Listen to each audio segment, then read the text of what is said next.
R ബാലകൃഷ്ണയുടെ കാലിന്റെ അടി നക്കിയിട്ട് ഇന്ന് നാറിത്തരം കാണിച്ചിട്ടുണ്ടെങ്കിൽ അവരെയൊക്കെ ദൈവം കാണും, ജനങ്ങൾ കാണും എന്ന് മാത്രമേ പറയാം. നമസ്കാരം. KB ഗണേഷ് കുമാർ തന്റെ പിതാവായ ബാലകൃഷ്ണപിള്ള മരണപ്പെടുന്നതിന് മുൻപ് കുടുംബ സ്വത്തായി തനിക്ക് എഴുതി തന്നതാണ് പത്തനാപുരം മണ്ഡലം എന്നുള്ളതായിരുന്നു ഇക്കഴിഞ്ഞ 4-ാം തീയതി വരെ KB ഗണേഷ് കുമാറിന്റെ തെറ്റിദ്ധാരണ. KB ഗണേഷ് കുമാറിന്റെ ഒരു ശൈലി നമുക്കറിയാം. എപ്പോഴും ധാർഷ്ട്യവും അഹങ്കാരവും പരിഹാസവും നിറഞ്ഞ ഒരു പെരുമാറ്റമാണ് അദ്ദേഹത്തിന്. എന്തൊക്കെ ചെയ്താലും പത്തനാപുരത്തെ ജനങ്ങൾ തന്നെ ജയിപ്പിക്കുമെന്ന് എപ്പോഴും അഹങ്കാരത്തോടു കൂടി പറയാറുള്ള ഒരു മന്ത്രി കൂടിയായിരുന്നു KB ഗണേഷ് കുമാർ. ആ ഒരു ധാരണയാണ് പത്തനാപുരത്തെ ജനങ്ങൾ ഒളിച്ചെഴുതിയത്. അതിനവരോട് കേരളത്തിലെ ജനങ്ങൾക്ക് തീർത്താൽ തീരാത്ത നന്ദിയുണ്ട്. ഫലം അറിഞ്ഞതിനു ശേഷം ആകെ ശോകവദനായി പാർട്ടി ഓഫീസിൽ നിന്ന് ഇറങ്ങിപ്പോയ KB ഗണേഷ് കുമാറിനെ 2-3 ദിവസം കാണാനില്ലായിരുന്നു. എന്തായാലും അതിനുശേഷം അദ്ദേഹം വന്നിട്ടുണ്ട്. ഒരു ചടങ്ങിൽ പങ്കെടുത്തുകൊണ്ട് നടത്തിയ ഒരു പ്രസംഗത്തിന്റെ ചില ഭാഗങ്ങൾ നിങ്ങളൊന്ന് കേൾക്കണം. എന്നെ കുതികാൽ വെട്ടിയവന്മാർക്ക് വരെ എന്റെ സഹായം തേടിയവന്മാരാണ്. വിജയനറിയാം. എന്റെ കുതികാല് വെട്ടാൻ നടക്കുന്നവന്മാര് എന്റെ ഔദാര്യവും സഹായവും തേടിയവരാണ്. ഈ പ്രദേശത്ത് താമസിക്കുന്ന ചില ആളറിയാം. എന്റെ അച്ഛന്റെ ഇച്ചിരി നക്കിയിട്ട് നന്ദികൾ കാണിക്കുന്ന നാവികൾ ചിലരുണ്ട്. പക്ഷെ പണം ഉണ്ടാക്കാൻ വേണ്ടി ചെറ്റത്തരം കാണിക്കുന്നവന്മാര് അതിന്റെ പുറകെ നടന്ന് എല്ലാം നക്കിയെടുത്തതിന് ശേഷം ആർ ബാലകൃഷ്ണയുടെ കാലിന്റെ അടി നക്കിയിട്ട് ഇന്ന് നാറിത്തരം കാണിച്ചിട്ടുണ്ടെങ്കിൽ അവരെയൊക്കെ ദൈവം കാണും, ജനങ്ങൾ കാണും എന്ന് മാത്രമേ പറയാൻ. എനിക്കൊന്നുമില്ല. ആർ ബാലകൃഷ്ണപിള്ളയോടാണ് നന്ദിയോട് കാണിച്ചത്. തന്റെ പിതാവായ ബാലകൃഷ്ണപിള്ളയുടെ എച്ചിൽ തിന്നവരാണ് തന്നെ ഇപ്പോൾ തിരിഞ്ഞു കൊത്തിയിരിക്കുന്നത് എന്നാണ് KB ഗണേഷ് കുമാറിന്റെ വാദം. അതിൽ അത്ഭുതപ്പെടേണ്ട കാര്യമൊന്നുമില്ല. കാരണം ഗണേഷ് കുമാറിന്റെ ഒരു സംസ്കാരമൊക്കെ നമുക്കറിയാം. അപ്പോൾ ആ സംസ്കാരവുമായി ബന്ധപ്പെട്ട പെരുമാറ്റമായും സംസാരമായും ഒക്കെ അതിനെ കണ്ടാൽ മതി. പക്ഷെ അദ്ദേഹം പറയുന്ന മറ്റൊരു കാര്യം, അവസാനമായി പറയുന്ന ദൈവം ഇതിനെല്ലാം പകരം ചോദിക്കുമെന്നാണ്.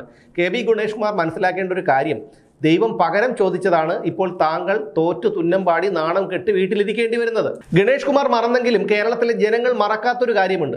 ഉമ്മൻചാണ്ടി മന്ത്രിസഭയിൽ മന്ത്രിയായിരുന്ന KB ഗണേഷ് കുമാറിനെ ബിജു രാധാകൃഷ്ണൻ എന്നൊരു വ്യക്തി മന്ത്രിമന്ദിരത്തിൽ കടന്നുകയറി മർദ്ദിച്ചവശനാക്കിയ കാര്യമൊക്കെ ജനങ്ങൾക്കറിയാവുന്നതാണ്. ഉമ്മൻചാണ്ടി എന്ന ദൈവതുല്യനായ മനുഷ്യൻ ഈ അകാല ചരമമടയാൻ കാരണം, മാനസികമായി തകർന്ന് അകാല ചരമമടയാൻ കാരണം ഈ KB ഗണേഷ് കുമാറാണ്. സോളാർ പരാതിക്കാരിയെ കൊണ്ട് അദ്ദേഹത്തിനെതിരെ പരാതി കൊടുപ്പിച്ചു. അദ്ദേഹത്തിനെ വളരെ മോശമായിട്ടുള്ള രീതിയിൽ സമൂഹ മാധ്യമത്തിലും അതുപോലെ സൈബർ അന്തം കമ്മികളെയും കൊണ്ട് പരിഹസിപ്പിച്ചു. ഇതൊക്കെ കേരളത്തിലെ ജനങ്ങൾ കണ്ടുകൊണ്ടിരിക്കുകയായിരുന്നു. ലൈംഗികാരോപണ കേസ് വന്നതോടുകൂടിയാണ് ഗണേഷ് കുമാറിനെ ഉമ്മൻചാണ്ടി മന്ത്രിസഭയിൽ നിന്ന് മാറ്റി നിർത്തിയത്. തിരികെ മന്ത്രിസഭയിലേക്ക് പ്രവേശിപ്പിക്കാത്തതിന്റെ പക വീട്ടിയതാണ് ഉമ്മൻചാണ്ടിയെ ലൈംഗിക പീഡന കേസിൽ ഗണേഷ് കുമാർ കുടുക്കിയത്. ആ സോളാർ പരാതിക്കാരിയിൽ ഗണേഷ് കുമാറിന് ഒരു കുട്ടിയുണ്ടെന്ന് CBIയുടെ അന്വേഷണ റിപ്പോർട്ടിൽ തന്നെയുണ്ട്. അപ്പോൾ അതിൻ്റെ എല്ലാം പകരമാണ് ഇപ്പോൾ കിട്ടിയതെന്ന് കരുതിയാൽ മതി. എന്ന് മാത്രമല്ല, അദ്ദേഹത്തിൻ്റെ സഹോദരി മാധ്യമങ്ങൾക്ക് മുന്നിൽ വന്ന് പറഞ്ഞത്, കണ്ണീരോടെ പറഞ്ഞത് നമ്മളൊക്കെ ഓർക്കുന്നുണ്ടാകും. അവരുടെ കുട്ടിയുടെ ചികിത്സയ്ക്കായി അച്ഛൻ ബാങ്കിലിട്ടിരിക്കുന്ന പണം എടുത്ത് കൊടുക്കുകയാണെങ്കിൽ ഗണേഷ് കുമാറിനെതിരെ അവർ കൊടുത്തിരിക്കുന്ന കേസുകളെല്ലാം പിൻവലിക്കാമെന്ന് സ്വന്തം സഹോദരി, ഒരമ്മയുടെ വയറ്റിൽ പിറന്ന സ്വന്തം സഹോദരി പറഞ്ഞിട്ട് പോലും അതിൽ കരുണ കാണിക്കാത്തയാളാണ് ഗണേഷ് കുമാർ. അത് മാത്രമല്ല, ലോകത്ത് ഒരു അച്ഛനും ഒരു മകനും കേൾക്കാൻ പാടില്ലാത്ത, ഒരു അച്ഛനും പറയാൻ പാടില്ലാത്തൊരു കാര്യം കൂടി പറയേണ്ട ഗതികേടിലെത്തിയ ഒരു പിതാവായിരുന്നു ബാലകൃഷ്ണപിള്ള.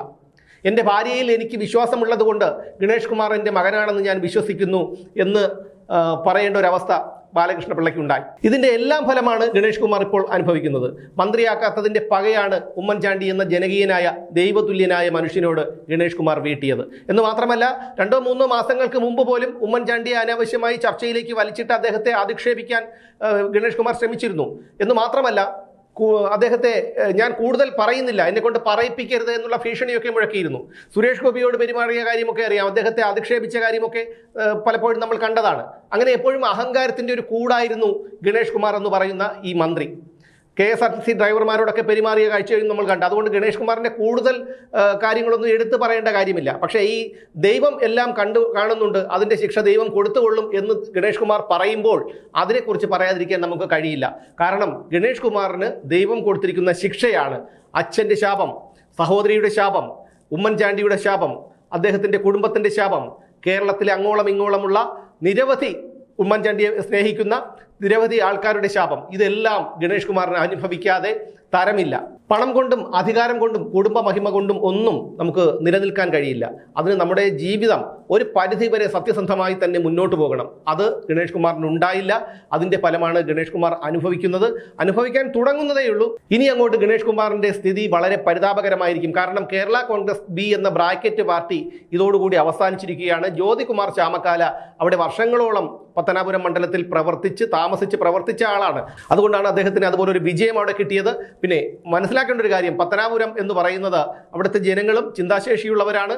കെ ബി ഗണേഷ് കുമാർ എന്ന ഇത്രയും സ്ത്രീ വിഷയങ്ങളുള്ള ഇത്രയും അഹങ്കാരിയായ ഒരു മനുഷ്യനെ അവിടുത്തെ ജനങ്ങൾ വിലയിട്ടിരിക്കുകയായിരുന്നു. അതിൻ്റെ ഒരു പ്രതിഫലനമാണ് ഇത് കണ്ടത്. അതുകൊണ്ട് ഈ ഫിലോസഫി ഒന്നും പറയാതെ ഇനിയെങ്കിലും ഒതുങ്ങിക്കൂടിയാൽ ഗണേഷ് കുമാറിനത് ഗുണമേ ചെയ്യുള്ളൂ. കാരണം സമൂഹത്തിൽ കൂടുതൽ അപഹാസ്യരാകില്ല. സമൂഹ മാധ്യമത്തിൽ പഴയ കാര്യങ്ങളൊക്കെ കുത്തിപ്പൊക്കി ആരും അപമാനിക്കില്ല. എന്തായാലും സിനിമയിൽ മുഖത്ത് ഭാവങ്ങളൊന്നും വരില്ലെങ്കിലും ജീവിതത്തിൽ നല്ല ഒന്നാന്തരം ഒരു അഭിനേതാവാണ് ഗണേഷ് കുമാർ എന്ന് പറഞ്ഞുകൊണ്ട് നിർത്തുന്നു. വീണ്ടും കാണാം.